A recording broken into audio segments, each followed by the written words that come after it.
Que veut dire ce mot? Intégrer, mettre dedans. Très bien, excellent. Ou encore absorber. Et ce mot-là? Être partout en même temps.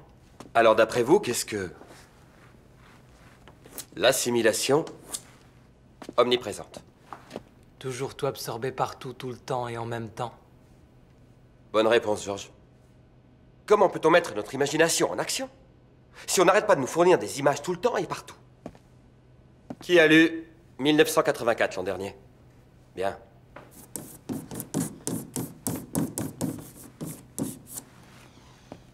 Je vous écoute.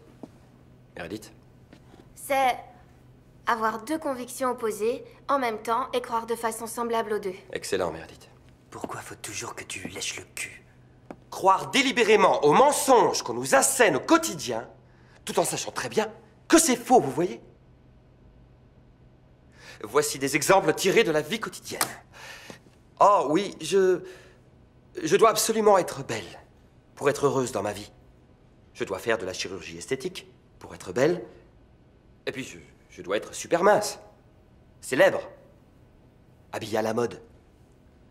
Les jeunes hommes de ce pays, aujourd'hui, sont persuadés que les femmes sont des putes, des salopes, des choses bonnes qu'à être baisées, tabassées, qu'on doit leur chier dessus et les humilier. C'est le plus grand holocauste commercial de tous les temps. 24 heures sur 24, tous les jours de l'année, pour le reste de notre vie. Les puissances en place travaillent chaque minute à nous abrutir jusqu'à notre fin. Alors, pour nous défendre contre ce système et lutter avec force contre l'assimilation de cette fadeur avilissante par notre processus de pensée, nous devons apprendre à lire, à stimuler notre imagination, à cultiver notre propre conscience, nos propres spécificités. On a besoin de toutes ces valeurs pour défendre et pour préserver notre esprit.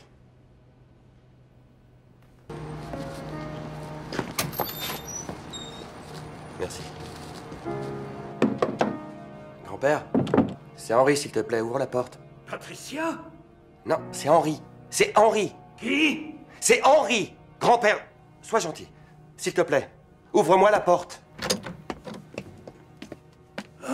Oh, c'est toi, mon trésor. J'ai cru que c'était ta maman. Pourquoi tu t'es habillé, hein? Où est-ce que tu comptes aller? Je vais au travail. Grand-père, tu es à la retraite. Tu es à la retraite. Tu te souviens? Il est vraiment très très tard. Il faut que tu ailles dormir, d'accord? Mets-toi au lit.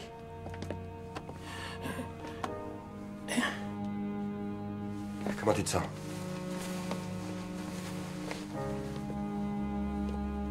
Certaines vieilles personnes dorment beaucoup avant de mourir. Tu trouves pas ça idiot?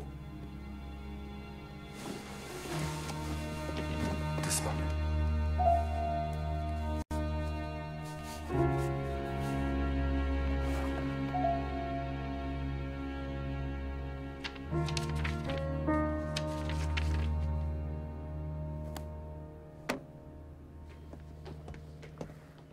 Tout va bien? Vous la fermez et vous écoutez.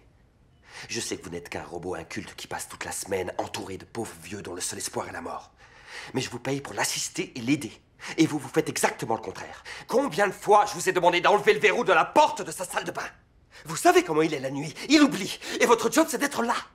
Pour le rassurer. Que les choses soient bien claires.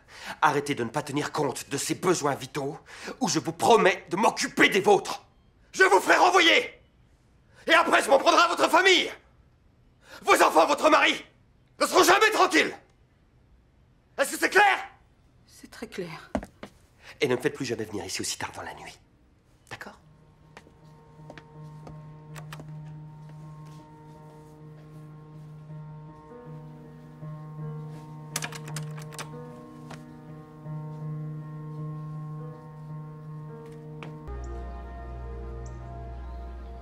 Vous marchez dans un couloir où vous êtes en classe. Combien d'entre vous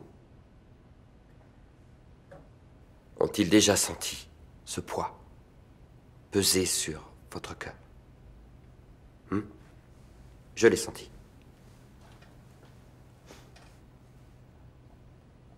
Tout le monde?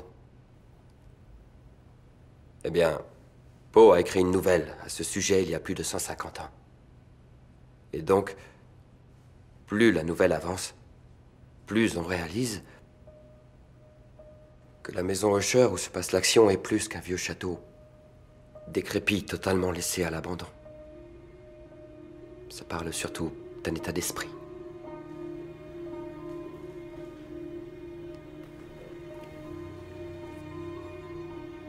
Pendant toute la journée d'automne, journée fuligineuse, sombre et muette, où les nuages pesaient lourds et bas dans le ciel, j'avais traversé seul et à cheval une étendue de pays singulièrement lugubre. Et enfin, comme les ombres du soir approchaient, je me trouvais en vue de la mélancolique maison Usher. Je ne sais pas comment cela se fit, mais au premier coup d'œil que je jetai au bâtiment, un sentiment d'insupportable tristesse pénétra mon âme. Rien qu'à voir la maison et la perspective caractéristique de ce domaine, les murs qui avaient froid, quelques troncs d'arbres blancs et dépéris, j'éprouvais cet entier affaissement d'âme. C'était un malaise. Un abattement. Une glace au cœur.